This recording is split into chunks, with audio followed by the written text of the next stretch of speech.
Hello, everyone, and welcome to Fortitude Immigration Consulting's Facebook page and YouTube channel.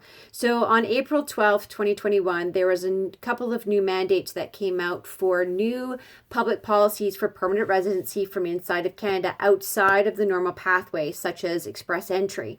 And they're kind of exciting because it gives people an opportunity to apply that might not have qualified for the programs for federal skilled or Canadian experience class or federal skilled trades under the express entry program. So the first one we're going to talk about is the temporary public policy to facilitate the granting of permanent residency for foreign nationals in Canada outside of Quebec with recent Canadian work experience in essential occupations. So based on this information, which is very basic, I will give you some general information of what you could qualify for. The information will be more extensive when it comes out and is released on May 6th, and it runs until November 5th.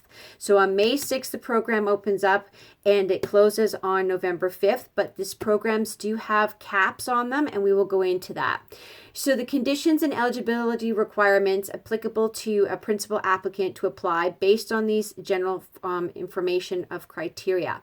So the first one is to have accumulated at least 1 full year of full-time work experience or equivalent part-time work experience, which equals 1,560 hours in Canada in an eligible occupation listed in Annex A or Annex B in the 3 years preceding the date when the application for permanent residency is received.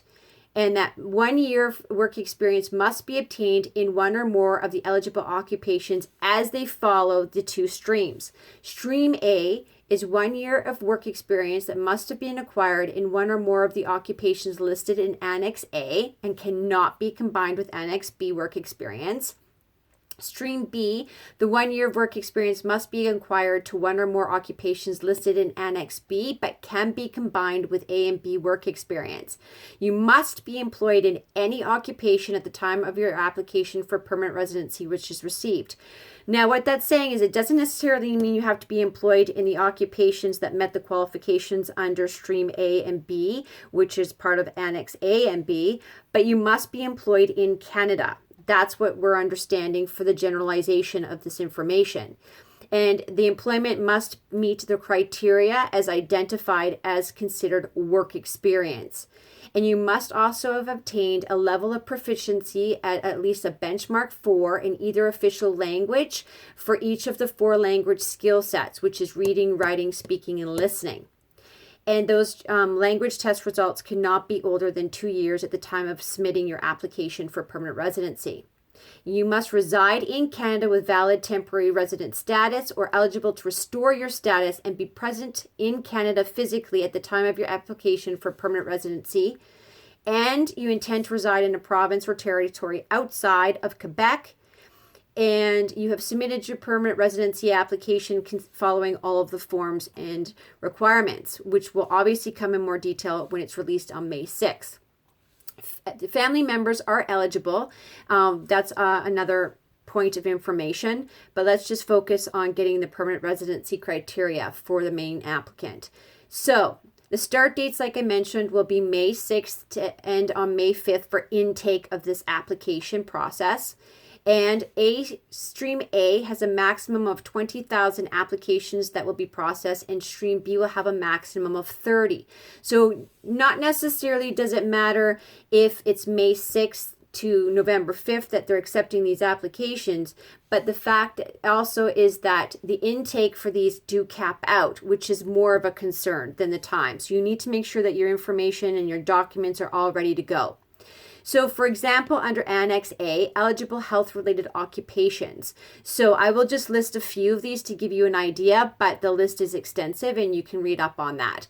So you're talking about your nursing coordinators and supervisors, your registered nurses and registered psychiatric nurses, your chiropractors, your physiotherapists, your medical laboratory technologists, to name a few. And then Annex B, which is your other eligible essential occupations. For example, cashiers, service station attendants, contractors and supervisors for pipe fitting trades, gas fitters, Under the other installation, repairs and services would be waterworks and gas maintenance workers, longshore workers. Under your transport and heavy equipment operators, you've got your transport truck drivers, you've got your taxi and limousine drivers, and then under trades, helpers and construction laborers, you've got public works and maintenance laborers. But what's more important is that you've got a lot of semi-skilled occupations under here, like mail and postal and related workers, couriers and messenger and door-to-door distributors. You've got general farm workers underneath here. You've got laborers in food and beverage processing, customer service representative in financial institutions. So there's so many that are listed under these occupations. So you can always review this on the IRCC website. And the second new policy that's coming out is the temporary public policy to facilitate the granting of permanent residency for foreign nationals in Canada outside of Quebec with a recent credential from a Canadian post-secondary institution. So again, these are general requirements. More information will come out on May 6th. But if you've completed prior to the date on which your application for permanent residency is received and no earlier than January 2019, a program of study at one of the following designated learning institutions in Canada as defined in the normal postgraduate work permit definitions, for example. A post-secondary institution such as a college, trade, and technical school, university, or in Quebec, a CEGEP.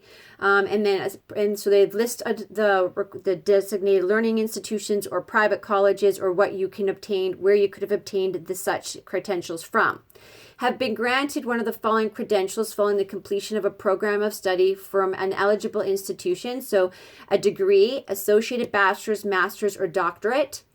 And it must have been completed in a program of at least 8 months in duration, or a degree, diploma, certificate, or attestation issued on completion of a program of any duration leading to an occupation in a skilled trade listed in Annex A, or one or more diploma, certificate, or attestations where the following conditions are met. For diploma, certificates, and attestations, each program of study must have been at least 8 months in duration, and a combined length of credentials must be equivalent to a 2-year credential or at least 16 months. So they've listed those general criteria, have been authorized to study throughout their education. So you must have had a valid study permit to be able to have obtained this criteria, and have a level of at least a benchmark 5 in either the official language, so again, that's French or English, of the 4 language skill sets, reading, writing, speaking, and listening, and it must not be older, it must be less than 2 years validity of those language test results. You must be residing in Canada with a valid temporary status or eligible to restore, and be physically present in Canada at the time of your permanent residency is received and when the application is approved, and you must be intending to reside outside of Quebec. And your family members, again, possibly could be part of that application. It has a maximum intake of 40,000 applications to be received. Again, the start date is May 6th, and it ends to November 5th for the intake of these applications. And again, it lists in Annex A as eligible skilled trade occupations that was talked about. And again, you can review those occupations. Now, there were some more information that we kind of got us a little bit of tidbits on. So basically, the government fees for processing are the same as normal permanent residency applications, which is $1,050. You must have submitted proof that you've applied for police clearance certificates that you must have obtained based on the normal requirements for permanent residency, and you will still be judged on your application for the normal R10 completeness. So you can't have any information that is wrong, incorrect, or missing information. Your language proof must be submitted up front. You cannot show proof of exam, cannot supply proof of exam for booking. It must be the physical test results. Mat leave and COVID layoffs do not count towards the definition of being employed. And work experience while studying does count under Annex A and Annex B streams. and IELTS indicator tests are not accepted. So that's just some generalization based on these new policies that are coming out on May 6th. If you have any more questions or concerns, please feel free to contact me through my Fortitude Immigration Facebook page, through WhatsApp, through my website. You can reach me at 780-231-7552. And again, if you have any more questions or concerns, I can definitely lead you in the right direction or assist you with this process that is coming out. Good luck, and I hope I can speak to any of you if you have any more information that you require, and looking forward to the release on May 6th. Thanks very much.